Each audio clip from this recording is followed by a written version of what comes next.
For RCR TV, I'm Sean Kinney, and welcome to HetNet Happenings, where we take a look at all things DAS, Wi-Fi, small cell, and much, much more.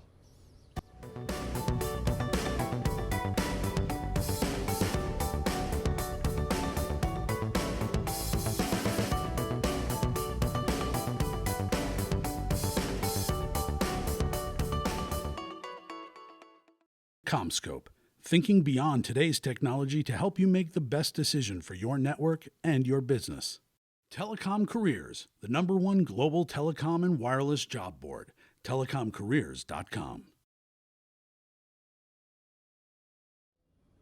Welcome back to HetNet Happenings. Last week we brought the show to you live from Hollywood, Florida for PCI's 2015 Wireless Infrastructure Show. Our guest last week on the show was Mark Patterson, the VP of Product for Boingo Wireless. We had a really interesting conversation about the future of carrier Wi-Fi offload, tiered Wi-Fi service options, as well as a few other Wi-Fi centric topics. If that's something you're interested in, I'd encourage you to check out the HetNet Happenings archived episodes, which are up on the RCR TV website, as well as on the RCR Wireless News YouTube channel. But PCIA was such an interesting show that we thought it warranted 2 episodes. So this week we're going to dig a little bit deeper into some of the topics discussed there, which all sort of revolve around wireless infrastructure. First, we're going to talk a little bit about distributed antenna systems. My colleague Martha DeGrasse, an editor here at RCR Wireless, had the opportunity to speak with Mike Collado from Solid Technologies about the latest in distributed antenna system trends. Let's take a look at that video. I'm Martha DeGrasse for RCR Wireless News, and I'm here at PCIA, the Wireless Infrastructure Show, with Mike Collado. He is Vice President of Marketing for Solid Technologies. Mike, thanks for making the time today. Martha, good to be here. Good to see you again. Well, Solid is one of the biggest players in DAS equipment, and I know that you're involved in indoor and outdoor deployment. So I'd like to hear first about some of the trends that you're seeing in the enterprise. That's a big space right now. Sure, absolutely. It's been interesting. Some of the keynotes this morning talked a lot about densification. Some of the panels have talked about new models for not only the business, but also the technology case. We're seeing an enormous opportunity in the enterprise space. We'd see that it's a very underserved, unmet needs within that space. We call it the middle ground, where perhaps small cells nor DAS are an ideal fit. We see an awful lot of DAS needing to look a little bit more like small cells looking a little bit more like DAS. So specifically, what does that mean? What are some examples? Yeah, I think what needs to be solved is a lower total cost of ownership in order to make it attractive for the venue owner as well as the wireless operators. Flexibility to be able to support multiple services. That includes multiple operators. At some point, there's a desire to see a converged network to support things like Wi-Fi, public safety, of course. In the future, looking further down the road, things like building automation, but intelligence as well. And I think early on, we're looking at intelligence that would allow systems to be more smart in order to step power down that would address the total cost of ownership, as well as intelligence to route capacity throughout the infrastructure as needed. That's a little bit down the road, though. So what are some of the innovations that you're involved with at Solid that are answering some of these problems? Yeah, absolutely. So inside the building, we're like a lot of the vendors currently taking a look at digital DAS. I think the easy way of describing digital DAS is it's a better DAS, turning RF into bits, making what I would call the harder things easy in order to design, deploy, optimize, and maintain and monitor the network. It also gives you greater intelligence, more intelligence and analysis of the network. Allows you to address things like PIM and interference a lot better. And so with our particular case, we've developed and innovated some amplifier technology, which compared to our current amplifiers and benchmarking against other competitors, the amplifiers are able to yield 40-50% power savings. So that really speaks to the total cost of ownership. And the footprint is usually less with a more digital system. Exactly. Okay. Exactly. Okay, great. Well, let's talk about the outdoor space a little bit. Yeah. We're hearing a lot about the need for densification in urban areas today. So can you give us a little bit of information on what you're doing outdoors? Sure. Yeah, I think that it's it particularly in, I think our friends at HetNet like to call the NFL cities, the major markets, that simply put the macro network, the canopy needs to be lowered. The macro network's not the most efficient way of densifying those areas. And so it speaks to what small cells originally were slated to do, right? Were to densify the outdoor space. Some challenges in site location and backhaul and power and maintenance have kind of slowed that process down, and I think some of the small cell vendors have focused a little bit more on the in-building space, kind of call it the low-hanging fruit. But the problem remains. And so we believe that with site acquisition, it really informs of a multi-operator model. And so we think that there's an opportunity for a DAS renaissance, an outdoor DAS renaissance, where, once again, DAS does very well at supporting those multiple operators. Right, so you think we'll go down to like the next tier of cities? in time, but I think the major opportunity right now is those major markets and finding the right infrastructure, whether it be something like Solid's working on our City DAS Pole, which is really a co-location host to be able to provide DAS, also hosting for a small cell for those operators that would prefer to deploy a small cell, Wi-Fi access points, public safety, all within the same infrastructure, battery backup and stuff like that. On the other hand, I think there are business models that might inform that the neutral hosts, the third parties that are going to densify the outdoor area, perhaps they have their own infrastructure and it's just a straight up DAS play. And for that, we'll be rolling out in the coming weeks a new 20 watt DAS amplifier, support for multiple bands. That's got the first iteration of our new Thor technology, amplifier technology. It's going to yield about a 40% power savings. Smaller footprint, a little bit lighter cabinet, so we think that's going to be a real attractive winner for the neutral host for the outdoor space. All right, we'll keep an eye on it. Mike Collado, Vice President of Marketing for Solid Technologies. Thank you very much. Thank you, Martha. Appreciate it. That was our own Martha DeGrasse and Mike Collado from Solid discussing distributed antenna system trends.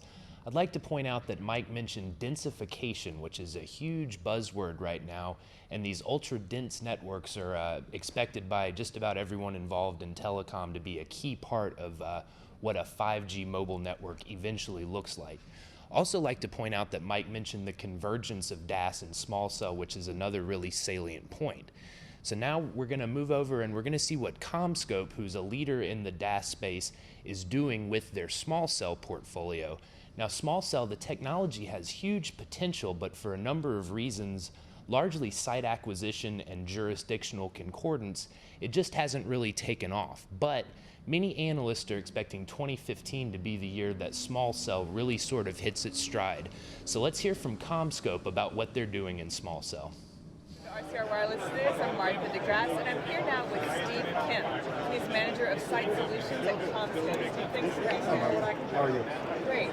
We're interested in hearing about some of the new antenna solutions that are specifically designed for small cells. Sure. Well, as folks probably know, is that when you do dense urban deployment of metro cells, oftentimes you run into a landscape of buildings where you're in between streets and you may need to point east, you may need to point west, you may need to point north. The other issue you wind up with small cells, you don't want to interfere with the macro cells. You wind up with a situation where you need to develop these very unique patterns, as well as control the down tilt, which is utterly important with small cells because you don't want to create interference in the LTE network. And so we've brought out a line of small cells that allow us to do those things, as well as hide them behind concealments to make it a little bit easier to get those things permitted. That means making smaller antennas and making the antennas that are sometimes shrouded by RF permeable materials or transparent materials that allow you to place these things wherever you want them. So they can be pretty much not seen, but perform still in the network as they're intended. So tell us a little bit about the concealments. There's a lot of issue with interference. No, not at all. As a matter of fact, this has been done for a long time in the macro concealment world. So all we're doing is taking the same things that we know about controlling interference in a macro world, as well as RF transparency, and kind of making the antennas concealed and make it so they're hidden from public view, so that it's easier to get these things through the constituents of public agencies. Right, and what are some of the form factors? Typically the form factors of the metro cells, you typically think of them as being being about a 2.5 foot tall antenna that's maybe anywhere between 8 inches and 12 inches in diameter. And in one particular case, we've actually taken 65-degree panel antennas, 3 of them, and be able to surround those around a pole so that we can actually sectorize those things and we can turn them into a quasi-omni. They can actually do a complete 360-degree azimuth antenna pattern, or a 270 or a 65 or whatever the mobile operator requires. Now, does that allow for more than one radio? Absolutely, yeah. In fact, with this one of the solutions that we've brought out here today, it actually holds 2 different radios. One can be from one provider and another one can be from another provider, or you can double up the radios if you're going to do LTE aggregation. So do you have deployments now where 2 providers are on the same pole? We're just now in the process of rolling this out to customers, so we haven't done that yet, but we have talked about, if you want to call them neutral host metro cell deployments, with a couple of folks already. Well, that can be very exciting. All right, Steve. Thank you very much. Thank you, Martha. Welcome back to HetNet Happenings, folks. I'm going to interrupt the flow of the show to take a moment to discuss the perils of live television. In the background, you will hear the East Side Panther marching band coming down Chacon Street in East Austin. What's going on here is an impromptu parade that is taking place about 25 feet away from me on the other side of a very thin, very poorly insulated wall. So we apologize for the confusion, but again, hope you enjoyed the East Side Panthers marching band here from lovely Austin, Texas. But switching gears, get back to telecom. We've heard a little bit about distributed antenna systems. We've heard a little bit about small cells. So when you consider these in the context of an ultra-dense network complete with LTE and Wi-Fi, what you're talking about is a heterogeneous network. So like these ultra-dense networks right in the core of cities, what you'd expect from a user perspective is to sort of move around and have your phone pair up with the most optimal network signal, what be that the strongest or the best suited for what you're trying to do, whether that's talk, text, or data, and you'll have a seamless transition. There won't be any sort of authentication required. It just sort of works. And so now we're going to hear from Nokia's Chris Stark about what their vision for the future of these ultra-dense networks is and what it means for you and me. Let's take a look at that clip from his keynote at PCIA. Our vision at this point is that we'd like to expand the human possibilities of the connected world. So when we talk about that, we very much talk about the human impact of networks, the human impact in terms of what it does to your everyday life. Now, when I think about the human impact of what networks can do to your life, I don't necessarily sit there and think about a cat playing a piano with a very well-knitted jumper, or should I say sweater, because jumper's perhaps not the right word, but or a chap from South Korea doing a funny dance on a stage and being an international hit. What I'm thinking when I talk about human possibilities of the network is really things that in our overall evolution, we can change in terms of people's lives. And I think I'm going to come on a little bit later to talk about some of the challenges. And I think this is worth just thinking about, because a lot of what we do it results in entertainment or infotainment or whatever. But I think there's an awful lot of things that we do that don't necessarily get pushed forward, which do change our lives. I mean, think about this. In the next decade, what we see is that you'll have back 2 hours a day just from the use of technology. It's all right, my screen's gone. So now I'm going to have to turn around and, unfortunately, you're going to see I'm losing my hair. So 2 hours a day, giving back 2 hours a day. If you think about that, giving back 2 hours a day, one of the concerns I've got about that is how they're going to give you the 2 hours a day back. Because if it comes straight away, I'm all for that. But if it comes in one of those really horrible mail-in rebates, I'm not bought into that. But think about this on a serious side. 0 road fatalities. Think about what's been going on with the connected car. I think there was 1.3 million people killed on the roads in the last year. So zero loss water distribution. I mean, anybody here from California would understand that if you were here from Texas about a month or two ago, you'd think that was a big one, but someone turned the tap on over top of Texas in the last month and it hasn't stopped. Healthier people,